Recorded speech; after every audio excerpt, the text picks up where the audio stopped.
And thank you for joining us for CBN NewsWatch. I'm Ephraim Graham. The investigation into whether the Trump campaign colluded with Russia to win the 2016 presidential election continues. As CBN's Jenna Browder reports, this looming cloud could spell trouble for the GOP agenda. Did President Trump try to block the investigation into Russia's interference in the election? That's one of the questions the Senate Intelligence Committee is trying to answer. No collusion, no obstruction. Trump is doubling down, telling reporters he did not try to pressure former FBI Director James Comey's investigation into former National Security Advisor Michael Flynn, something Comey disputed on the stand. I mean, this is the President of the United States, with me alone, saying, I hope this. I took it as, this is what he wants me to do. Now, I didn't obey that, but that's the way I took it. Over the weekend, Trump blasted Comey on Twitter. I believe the James Comey leaks will be far more prevalent than anyone ever thought possible. Totally illegal, very cowardly. Some Republican senators, like Lindsey Graham, say the president should lay off the tweets. You're your own worst enemy here, Mr. President. Knock it off. Senator Mike Lee says he hasn't seen any evidence whatsoever the Trump campaign worked with Russia during the election. Many of these Republicans worry about the ticking legislative clock and how it's slowing down the party's agenda. Trump sees it too and is trying to shift the focus. We want to get back to running our great country. But the investigation is here to stay, and it's only ramping up. Sources say Special Counsel Robert Mueller is putting together a top-notch legal team to dig in deeper, and more hearings are coming on Capitol Hill. Attorney General Jeff Sessions, who recused himself from the investigation after acknowledging he met with the Russian ambassador to the U.S., will testify Tuesday. Lawmakers also hope to hear from President Obama's Attorney General, who Comey accused of trying to help Hillary Clinton in the probe into her emails. I want to hear from Loretta Lynch. Did you say, please call it a matter, not an investigation? Despite the distractions from the Russia controversy, the Senate does have a bright spot. It looks like there could finally be some movement on health care reform. The Hill reports a path is emerging for Senate Republicans to pass their bill to repeal and replace Obamacare, as some moderates may compromise on Medicaid funding, removing one of the biggest obstacles for the bill. But it's going to take time, and this looming Russia investigation isn't helping. The question is, how much will it continue to slow down the entire conservative agenda? In Washington, Jenna Browder, CBN News. First Lady Melania Trump and her son Barron officially moved into the White House this weekend. The two were living in New York City while Barron finished the rest of his school year. Reports say he will attend St. Andrew's Episcopal School in Maryland this fall. He will be the first boy to live in the White House since John F. Kennedy lived there back in 1963. Senator Bernie Sanders is catching heat over questions he asked during Senate confirmation hearings last week. Sanders slammed Russell Vought about an article he wrote on a conservative blog. Vought is President Trump's nominee for Deputy Director of the Office of Management and Budget. Sanders asked Vought if his comments in the article were, quote, Islamophobic. He also asked if non-Christians deserve to be condemned. Politicians and entertainers, even athletes, star Benjamin Watson says Sanders' questions are dangerously close to a religious test. The Faith and Freedom Coalition was a mashup of faith politics and conservative values. The three-day event in Washington focused on upholding the conservative agenda. And Vice President Mike Pence had a special message he shared at the event. Amber C. Strong brings us the story. Vice President Mike Pence took to the stage at Faith and Freedom Coalition's Road to Majority conference and revved up the crowd with a campaign-style speech. As the good book says, if you owe debts, pay debts. If honor, then honor. If respect, then respect. And I'm really here just to pay a debt. To pay a debt of gratitude to all of you who helped elect a president who's fighting every day to restore freedom in the country and to make this country great and strong once again. Speaking to the group of mostly conservative voters, the VP trotted out a list of President Trump's cabinet appointees that he says should make them proud. How about UN Ambassador Nikki Haley? How about Secretary of Defense Jim Mad Dog Mattis? And how about the Secretary of Housing and Urban Development, Dr. Ben Carson? Staying away from the rumors and palace intrigue that has plagued the president this week, the vice president instead focused on the administration's commitment to keeping its campaign promises. And when President Donald Trump signs a bill to repeal and replace Obamacare, we will defund Planned Parenthood. If you take a look behind me, supporters are lined up and wrapped around, hoping for a chance to hear from Vice President Pence. Now, event organizers tell me that this event is the perfect opportunity for policymakers to get up close and personal with the group that launched them into office. A key advisor to the president spoke with CBN News, emphasizing the administration's dedication to a conservative agenda. This agenda has not stalled. You have Leader McConnell working very hard with his team in the United States Senate to get the second part of health care reform passed through his chamber. We expect that could even happen as soon as this month. Event organizers say the purpose of this conference is to equip faith voters with the tools to be effective citizens. Last year, Faith and Freedom volunteers knocked on more than 1.2 million doors to turn out the faith vote. The three-day event closed out by honoring a stalwart defender of faith in the public square, Dr. James Dobson, founder of Focus on the Family. He was given the Winston Churchill Award, celebrating 40 years of ministry and his service to 5 U.S. presidents. Dobson reminded voters of their obligation to pass on conservative ideas to the next generation. We need to do that for our sons and daughters because the moral issues are still so, even poorer understood now than before. It was a culmination of a 3-day call to motivate the conservative base and ready them for the next big election. Amber C. Strong reporting for CBN News in Washington. Up next, we are sitting down with author Sean Bowles to hear about his mission to make God a home in Hollywood.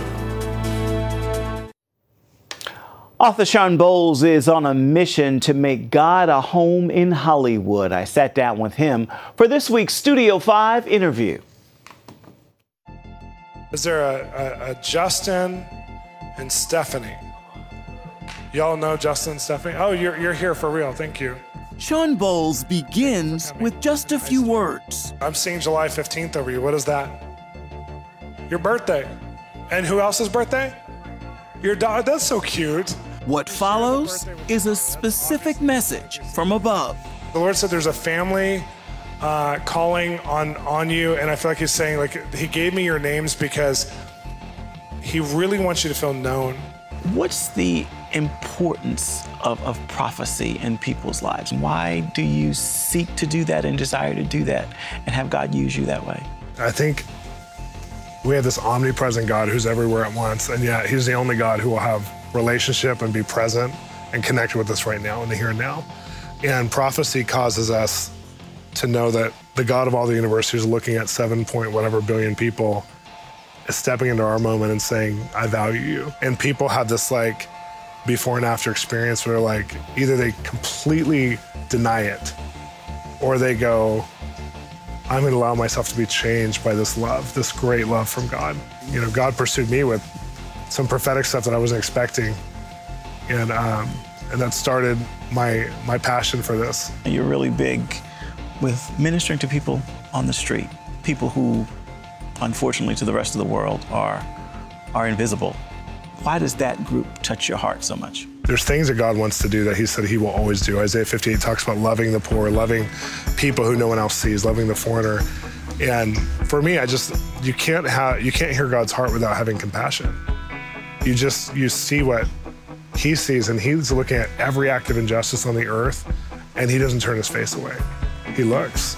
And so the closer you get to his heart, you can't help but see these kinds of things. You know, for us, when the racial issue in America has been like so huge lately, and for us, I have some relatives who are super like, you know, like, I don't know why people are so offended. Like white people are like going, the minority groups are so offended because what, But when you're Christian, you start to say, wow, Jesus, civil rights is one of the most precious issues to your heart. Oh my gosh, I can feel your heart over this. Like Harriet Tubman's my spiritual mother too, not just an African-American community, some spiritual mother. Like this is so important to you. And so when you hear God's voice, you actually he breathes his life over issues in your heart. And so for me, it's been like extreme people groups. We go to red light districts, and we go to, which is really weird, to go to prostitutes and pimps, and we go to war zones, and we're involved actively with war zone ministry, and people would look at me and go, "You live in Hollywood and you go to war zones?" So it's like, yeah, because you'll see a level of who God is there that you can't see anywhere else, because the level of injustice is so strong. And I'm a junkie for that. I'm a junkie to see God's love do something in these impossible situations that only happens when you hear his voice. So you are reaching out to the lowest of the low, but you're also in Hollywood. I mean, dream city, if you will. Entertainers, wealthy, talented people who the rest of the world, especially the Christian community, often mock and ridicule and feel like they're godless. How true is that belief that these people are godless? I think there's not the same moral compass. And mainline Christianity would just judge and say, if your morality doesn't fit here, because if you're in the Midwest, your membership clause to go to church is what most churches, what Paul talks about, the elder should have. Like an elder should be a man of this. And it's like this high achieving, morality to me is like, it's a virtue, you have to pursue it. And a lot of people who come into a leadership influence because of their talent and their gifting, we expect them to have the moral influence then as well. They may not have ever had a moral compass in their life, a father figure, a mother figure. And so we put this expectation, well, you're now leading a society, so you better be okay in all these areas. And so then when they're not, we judge them, or they might have come from like a Christian background or something, but that might be more of a religious background that had Christianity in it, but it wasn't actually a Christian background. So I feel like for me, they did a survey a couple years ago, one of the film groups, and they said, how many of you who are working in major studios are there because God, as a Christian, sent you there? 18,000 people responded and said, we're here because God sent us here. 18,000 people. And I just am like, wow, what a number. And we have, we're involved with so many churches here locally, and makeup artists and singers and songwriters and all these backup singers and like all these managers and agents, writers. They're all so involved with their faith, doing things that are so profound. And then you'll have one person who proclaims to be a Christian and who thanks God at the Academy Awards and then has 7 girlfriends at the same time. And we judge all of Hollywood's Christianity by that. And it's really sad because we get disappointed in what they're not. As opposed to celebrating what God is doing, we look at what people are doing and we go, oh, okay, that's what Hollywood's like then. And it's not true. I mean, like, I hear the best stories every day when I engage any of our entertainment, circle. It's like it would spark revival in other communities, but it's an everyday occurrence here. Sean showed me around his new home in Studio City, where countless movies have been shot, including scenes from the 1989 Batman with Michael Keaton. Marilyn Monroe is also said to have spent time on the property. Sean tells me her photo, used on a postage stamp, was likely taken here. This film-rich property is now home to Sean, his wife, and their 2 young daughters, and home base for his work to connect Hollywood to heaven. You feel and know that you're called to this area, you're called to Hollywood. How would you describe that ministry and what God has called you to do here? When we moved here, I wasn't going to start a church, and I've given my church now over to my best friends. We did it for 9 years, I guess. I was the senior pastor. But I heard when I first came here, Sean, I'm homeless in Hollywood. Will you build me a home?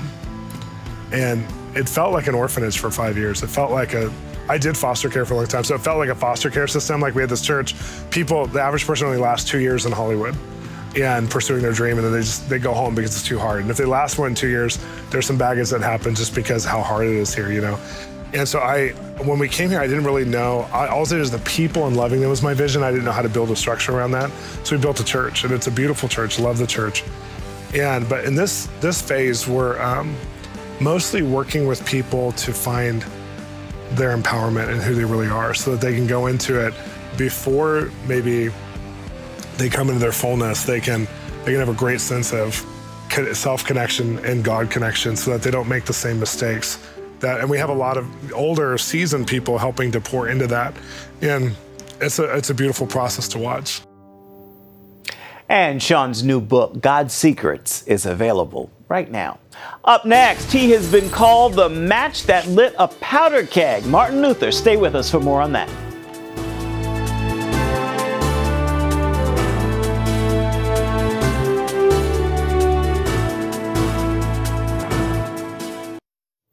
It is the 500th anniversary of an event that changed the world, the Protestant Reformation. Dale Hurd now brings us the story from Germany.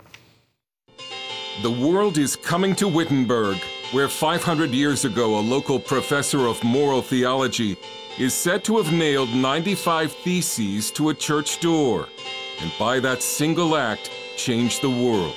Germany is now in the midst of a year-long national celebration. But Luther's time was rarely this colorful or this tidy. The 1500s in Germany were cold, muddy, dreary, and rude. This is more like the Wittenberg of Luther's time, and it was a period with interesting similarities to today. In 1517, the Holy Roman Empire, like the European Union, was beginning to disintegrate. New technology, the printing press, was as revolutionary as social media. And pushing into the borders of Europe, the armies of Islam. Even though he was an adopter of this new technology in 1517, Luther would probably try to destroy this piece of new technology from 2017.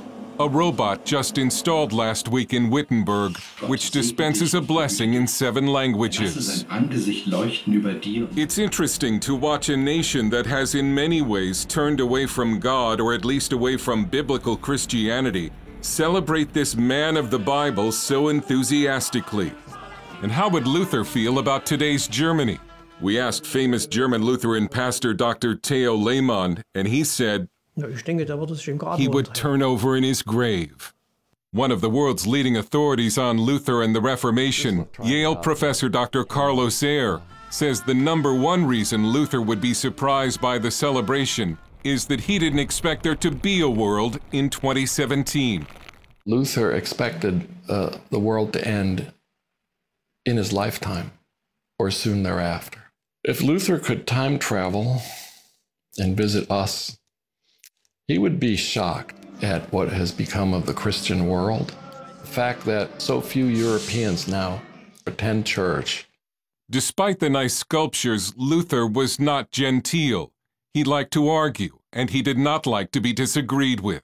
He was a product of his time, says Dr. Benjamin Hasselhorn, curator of the Luther exhibition at the Luther House Museum in Wittenberg. And Luther's times were loud and rude. In central Germany in that time, people were not polite. They were not quiet. They were loud, and they drank beer, and they ate a lot of meat, and they were rude. One of the most controversial questions about Luther is whether he was an anti-Semite. After expressing tolerance towards Jews early in life, Luther wrote terrible things about the Jewish people later in life, writings that were even used by the Nazis. Luther called for all synagogues to be burned and for Jews to be driven out of Germany. He didn't call for a Holocaust. He didn't call for mass extermination of Jews. But he had horrible things to say about Jews and the character of every Jew. Dr. Hasselhorn says the question of whether Luther was an anti-Semite is complicated. Yes or no, was Luther an anti-Semite? Well, I think you can't answer that. You can say no, but then you have to say he was an anti-Judaist.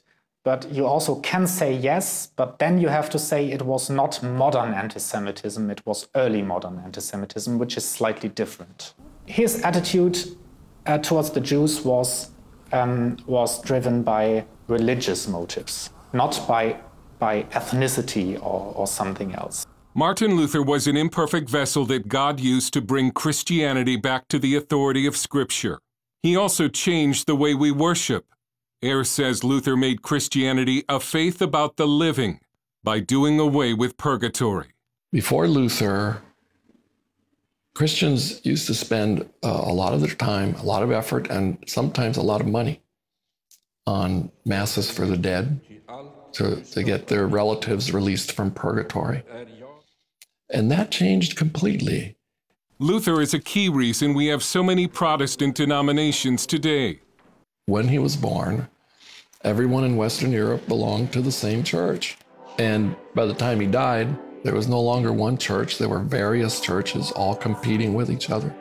There were many reformers before and after Luther. Ehr calls Luther the match that lit a powder keg. setting many things in motion. Dietrich Bonhoeffer. The Reformation started by Martin Luther had so many effects Luther never would have wanted. He never would have wanted the Enlightenment. He never would have wanted the secularization. He would have many things to criticize about his church, about what it has become today, about Europe, about the Western world itself.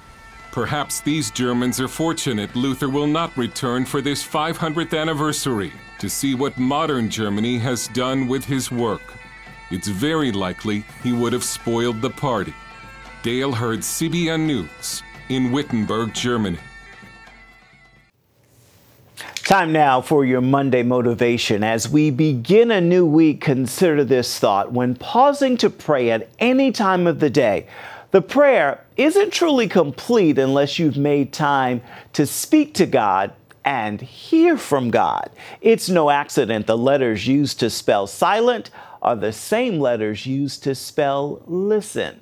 Be sure that you're making room to listen to God as well as speak to Him in your time of prayer. With that word, make this a marvelous Monday. Thanks for watching. We'll see you next time.